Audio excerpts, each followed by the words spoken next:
afterwards.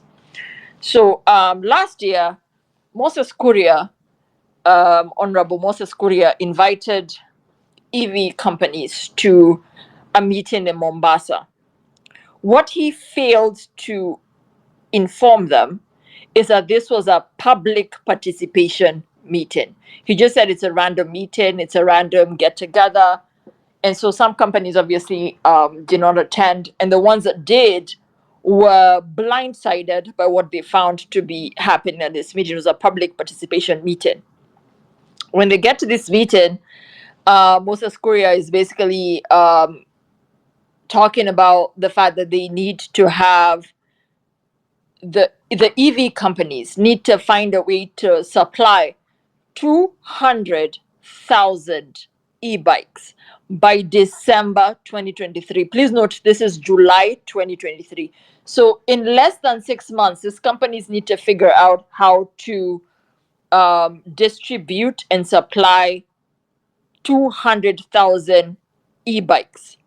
One of the companies that was being told to supply these bikes were like, we certainly cannot supply 200,000 bikes. That's a lot of bikes. We only have the capacity to do about 20,000 bikes.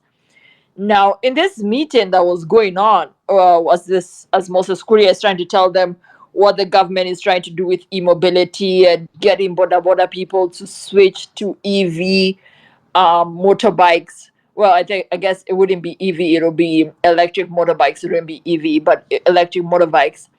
There was an Indian at the back of this meeting who was not saying anything. The guy was just there silent. People noticed him, but he did not say anything like at the meeting. Later on, it emerges that this Indian is actually the CEO of this company we've been speaking about on Twitter. Is the CEO of Spiro, and he owns a company that had been incorporated in Kenya in July 2023. So as Moses is busy having this meeting that is a sham public participation meeting where he's telling these guys that they need to find a way to deliver 200,000 bikes, this company is being incorporated under a random name in Kenya, and Moses is basically saying these are the people who are going to be mandated to supply 200,000 bikes, because the companies currently operating in Kenya are saying they simply do not have the capacity to deliver that many bikes within the 6 month period. So then what happens is we have around December 2023, there's a launch, and this company, Spiro, says they have 2,000 bikes that they've brought in from Rwanda. Now, this is irregular on two fronts. A first front is that we have a law in Kenya. I think it may have been outlined in, I suspect it is a tax procedures 29 of 2015. I'm not sure exactly. I'll have to confirm. I'm not sure where this is outlined. But you're not supposed to import a fully assembled bike. And that's what Spiro was intending to do. They were intending to import a fully assembled, like bike mzima. And what the law in Kenya says is the bike is supposed to come in parts, and some of the parts are supposed to be assembled in Kenya, like are supposed to be like sourced in Kenya. About 10 to 15 parts are supposed to be sourced in Kenya. So already on that front, the fact that this company was trying to had imported 2,000 fully assembled bikes, already that in itself was an irregularity, and that shouldn't have been allowed. So that was the first illegality of this deal. The second illegality of this deal is that the government was offering this company a tax incentive to the tune of 2.6 billion Kenya shillings up front for them to be able to guarantee that they would deliver the 200,000 units to Kenya. Now Moses was creating a situation where it seemed like there was an emergency for the country to have this e-mobility motorcycles. Like there was this in like there was such a surge, there was such a need for these bikes. So they needed to create, knew how they worked. So, I mean, obviously, they came into the country and they had a lot of flaws, and nobody wanted them because they kept breaking down. The terrain is different. I understand that these bikes came from Rwanda. Rwanda is completely different, even in terms of climate. So, the bikes just had a lot of problems. And what this company decided to do is to start handing off the bikes to chiefs to use them as as they're figuring out a second plan. So now that's where the second plan comes in. So the second plan comes in and they decide now what they're going to do with these bikes is they're going to hand them over to border people. So border people will give them their regular bike. Then they're going to get this Spiro bike. Then when they get the Spiro bike, now they have a loan to pay back, and this loan is going to be paid back to Spiro over a period of 2 years. Initially, the plan was to go through Hustler Fund, where the Boda guys would take a loan from Hustler Fund to pay Spiro, and then would be left paying the Hustler Fund. But they quoted that would be a bit complicated, so they decided that they would just hand the Boda guy, the Spiro bike. He would give them his regular bike, and then he'd have a deni with them and pay it over 2 years.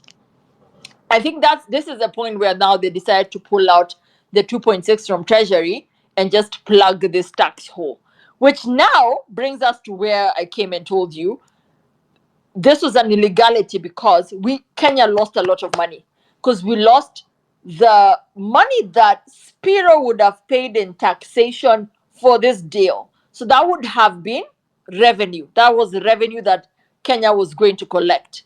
But now we also lost, over and above the revenue we did not collect, we also lost the 2.6 billion that they stole from our treasury to pay and plug the taxation hole that Spiro was not paying. So we lost money on two fronts. We lost the revenue that we would have potentially collected, and we also lost the 2.6 that they pinched from our treasury to plug this hole so it did not look like Spiro was not paying tax. Now, the net effect of this situation is that Spiro is currently able to sell these e-mobility bikes that are complete shit, they don't even work properly, at 30% less than what our local manufacturing companies, Kina Ecoboda, Kiri, are doing. And what is the most insane part of this scandal is that every time Ruto goes in the public domain to talk about the propagation of EV technology in Kenya and the growth of e-mobility in Kenya, he's always talking about the local companies, Kiri, Ecoboda, and a bunch of others. But when it came to this tax incentive or tax, what I don't even want to call it an incentive because this is money that was stolen from our treasury to plug the taxation hole from this company.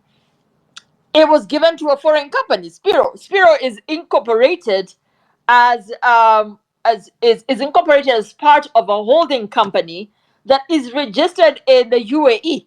So our government is basically saying we cannot give tax incentives that are industry wide as stipulated by the East Africans custom law, but we can give an incentive. Actually, it's not even an incentive. We can steal money from treasury so we can pretend that we are giving an incentive to an international company. And my question is it crack?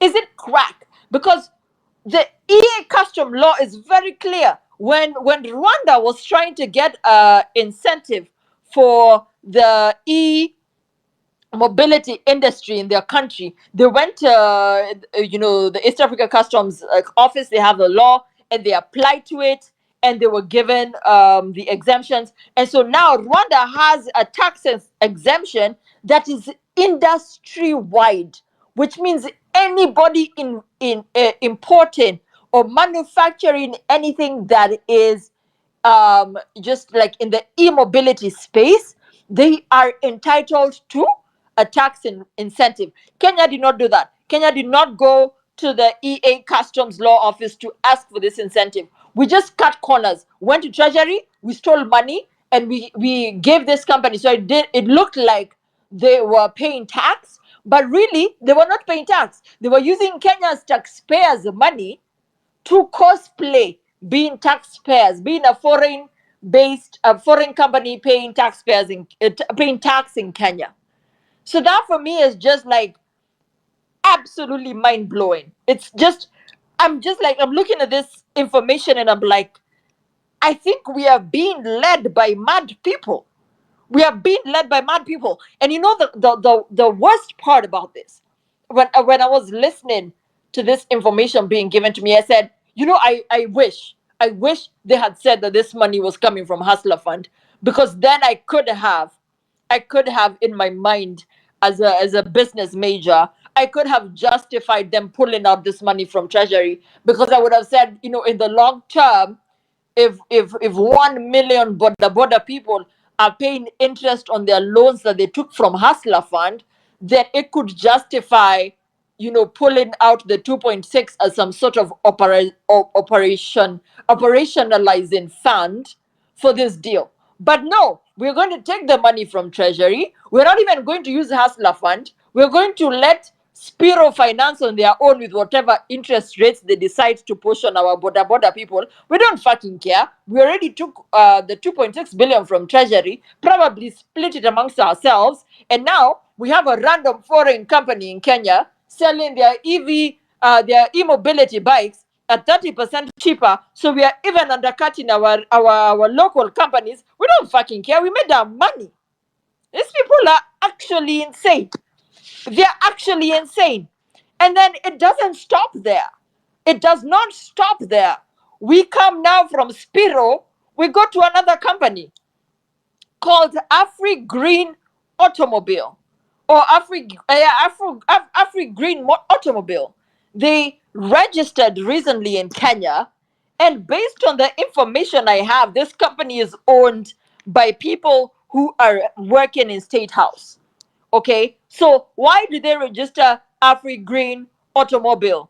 They registered it because apparently there are plans by the Kenyan government to set up e-mobility or EV vehicles, electronic vehicles manufacturing plant in Kenya.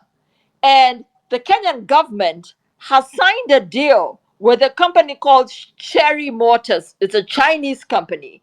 And the plan, the plan by this idiot is to transition Kenyan government from the usual SUVs to EV SUVs. And frankly, I don't mind that. But I think there's a bigger conversation, which is like, why do we even have that such many, like as many cars as we have in the convoys? I think as opposed to trying to switch to EV SUVs, the conversation should be how many cars should be in a motorcade. Because if you have 150 cars in a motorcade, even if they are EV, you're not saving the taxpayer any money, right? So the conversation that now these idiots are having in fucking State House is that they want us to switch from regular SUVs, the guzzlers, to EV SUVs. And that's why the people at State House registered this Afri Green automobile that is now in a partnership with this company, Cherry Motors. Now, this was announced 3 days ago, and I think Sherry Motors now has a $20 million, a roughly $20 million investment, where they're supposed to have some plans to set up this plant. But for me, I'm like, where does it end?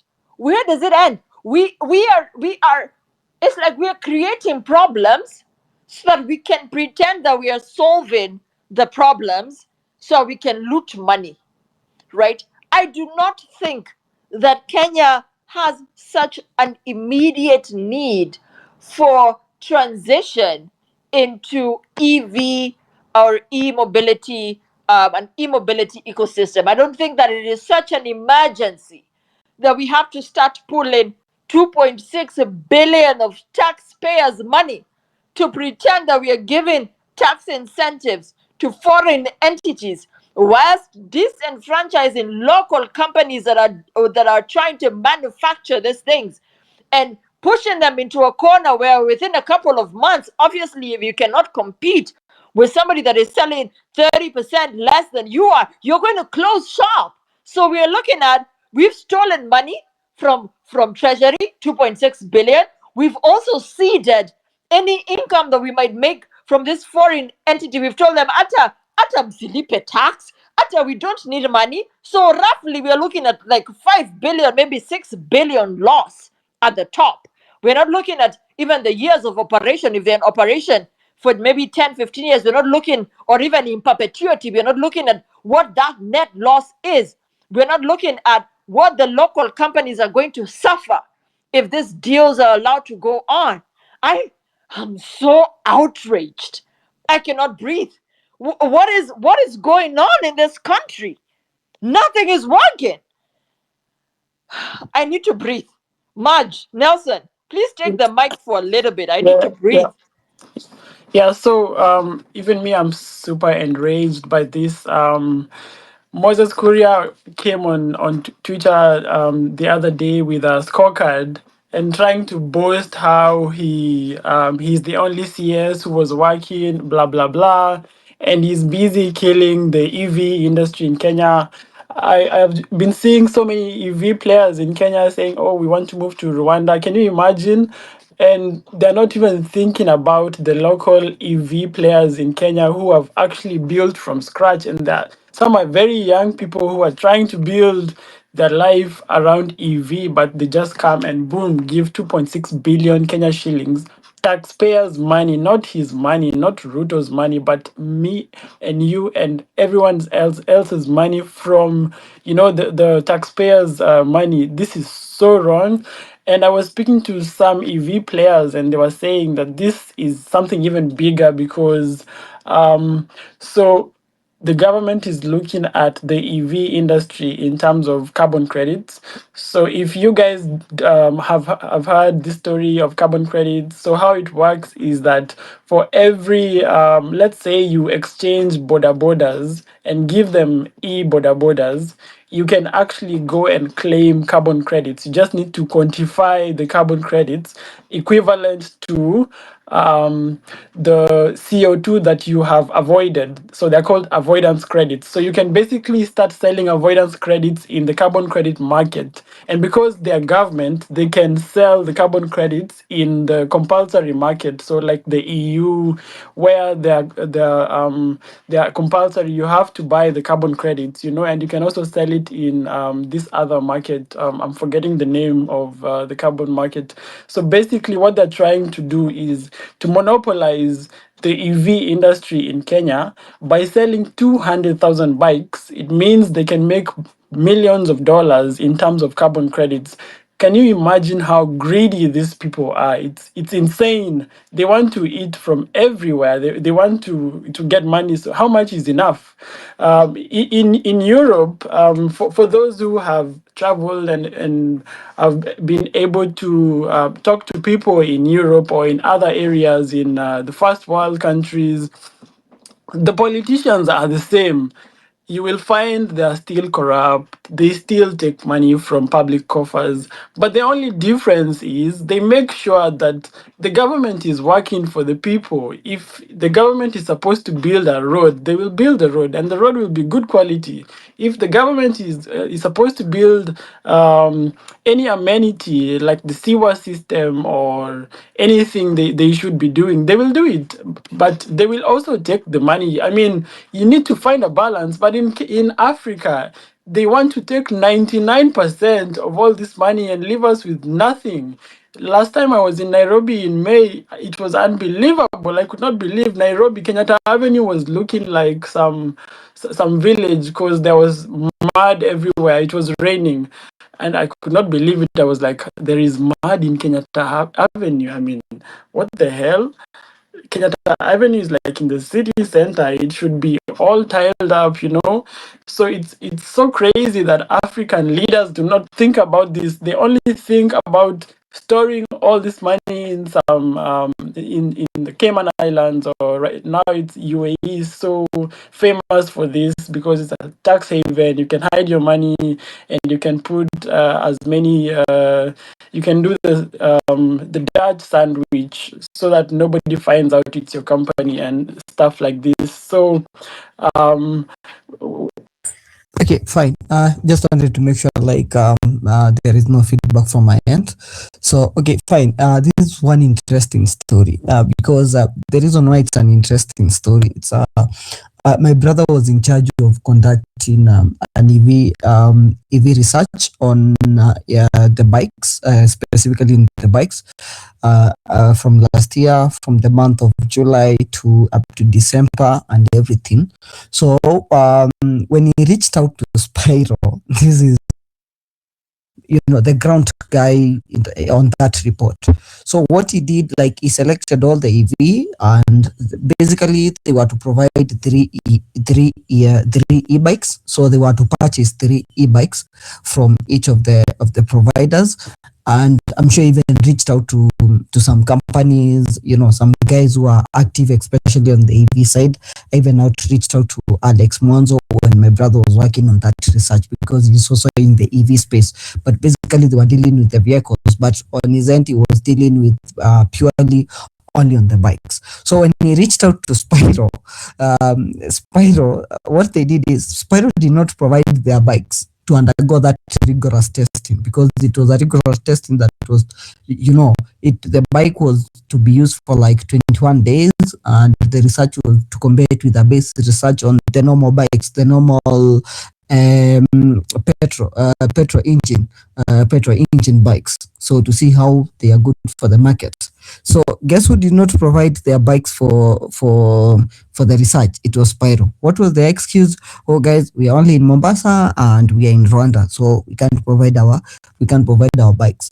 And it was the only company that did not provide their EV bikes for that research. So now when Jelani was talking about this, I was like, so many things were brewing. Okay, because I assisted my brother in some of the things, especially on the data analysis part as well. We worked on some of the data that was being collected, because the data was being collected daily and all. And when he was selecting the manufacturers in the country, he did not have to, there was no preference. It was all the manufacturers who are having EV bikes in the country.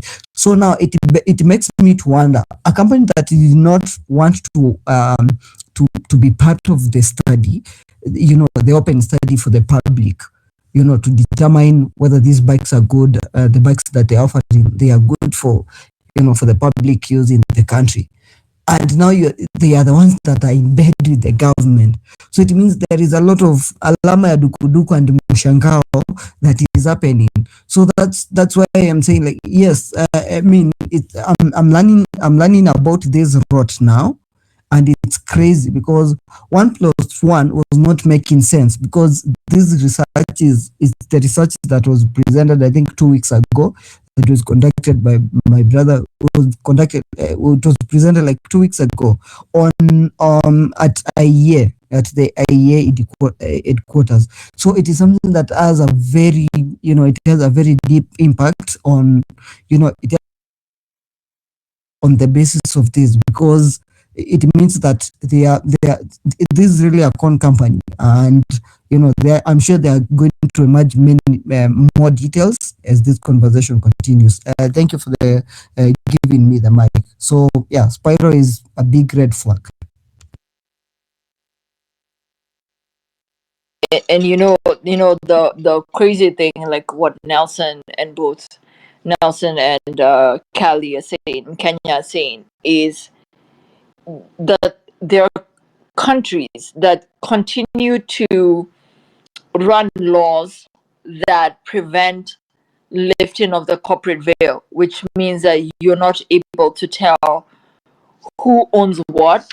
And so you could find, I don't think that there is, I mean, if it walks like a duck, it's a duck, right? You don't need to be a genius to understand that the only reason Moses Kuria and William Ruto would go to the extent of stealing 2.6 billion in taxpayer funds to, give this company Spiro some sort of tax incentive, is because they are direct beneficiaries of the company. The UAE does allow, like Nelson mentioned, the UAE does allow for there to be like one owner of the company, that this person is listed as a shareholder, was the beneficiary of the shares or the income or the profits of the company is a completely different person that does not have to be disclosed. So for me, it's when I look at this situation and I look at it as a net value of what Kenyans are losing, which is more than 5 billion Kenya shillings just off the top, not considering that this will compound over time. I am 1,000% convinced that this money is going directly into Moses Kuria's pocket and directly into William Ruto's pocket. And once you even start to maybe remind yourself of Moses Kuria's past as a banker in the UAE, you start to see, of course, there's a connection between him and this very shadowy company that's based out of the UAE. Like, of course, this is who would be brokering this deal. And for me now, what I want to understand or hear from people who might be more knowledgeable on the subject is, how do we stop this people? How do we stop this from happening? How do we bring a change? What can we do in this moment to stop this specific scandal? How do we stop Spiro? How do we stop the deals that they're trying to do on our soil? What can we do? I want to see the mic maybe to Sheila, you can go ahead. Let's see if you could say something. Go ahead. Hi, can you hear me? Yeah, we can hear you. Hello, Kenyans, fellow criminals. I think I'll just never get past that point. My name is Sheila Nyangara Nyanchara, and I'm very passionate about an improved Kenya. And I like that we brought this e-mobility scandal to light. We should really, before I make my submission, I think I love the way we are very intentional about civic and political education. And this is the only way as Kenyans we can be able to take back, not even take back, continue powerfully exercising our role as the sovereignty.